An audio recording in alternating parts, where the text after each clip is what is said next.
Bismillahirrahmanirrahim. Assalamualaikum warahmatullahi wabarakatuh. Perkenalkan, saya atas nama Putri Handayani dengan NIM 230501501020 dari Program Studi Pendidikan Bahasa dan Sastra Indonesia. Di video kali ini, saya akan menjelaskan mengenai problema fonologis dalam bahasa Indonesia yang mencakup problema akibat unsur serapan, problema akibat pengaruh kedaerahan, dan yang terakhir problema akibat hiperkorek. Problema fonologis dalam bahasa Indonesia. Problema fonologis dalam bahasa Indonesia dapat timbul akibat unsur serapan, pengaruh kedaerahan, dan hiperkoreksi. Unsur serapan bisa menyebabkan perubahan bunyi asli, pengaruh kedaerahan bisa menciptakan variasi dialek, dan hiperkoreksi mungkin menghasilkan pelafalan yang tidak sesuai standar. Problema akibat unsur serapan. Unsur serapan dalam bahasa Indonesia merujuk pada kata-kata yang diambil dari bahasa asing. Problematika fonologis yang timbul akibat unsur serapan melibatkan perbedaan pengucapan dan penyesuaian dengan sistem bunyi bahasa Indonesia. Problema tersebut dapat mencakup penyesuaian vokal atau konsonan yang tidak umum dalam bahasa Indonesia, sehingga menimbulkan ketidaksesuaian fonologis. Sebagai contoh, kata komputer yang menjadi komputer mengalami penyesuaian dalam bahasa Indonesia.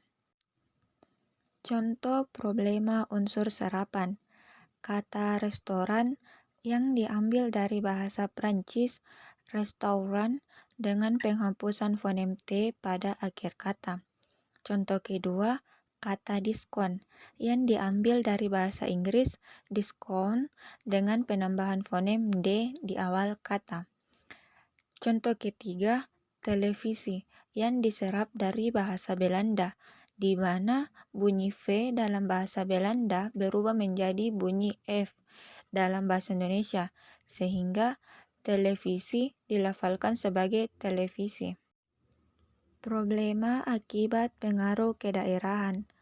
Problematika fonologis akibat pengaruh kedaerahan dalam bahasa Indonesia mencakup variasi pelafalan dan pengucapan kata-kata.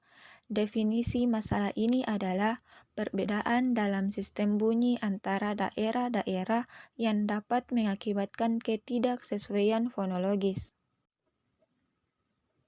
Contoh-contoh masalah fonologis yang timbul akibat pengaruh kedaerahan, termasuk variasi pengucapan huruf atau bunyi tertentu. Misalnya, kata air terdapat variasi antara daerah yang menghasilkan pengucapan air. Yang kedua, kata makan bisa diucapkan dengan variasi seperti mangan di beberapa daerah.